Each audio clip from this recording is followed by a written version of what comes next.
ہم سنتے ہیں ایک ملک ایک قانون، یہ فارمولا کس کا تھا؟ یہ انگریز کا تھا، اور یہ لندن کے پارلیمنٹ میں پاس ہوا تھا کہ اس پورے ملک کو عیسائیت کے رنگ میں ہم رنگ دیں گے۔ بڑے بڑے پادریوں کو وہاں سے بلایا گیا، اور آگرہ عیسائیت کا ایک مرکز بنا ہوا تھا۔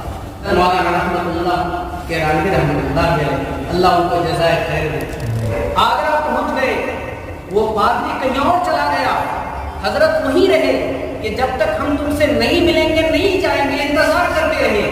آخر میں آیا، مناظرہ کی تاریخ طے ہوئی، مناظرہ ہوا۔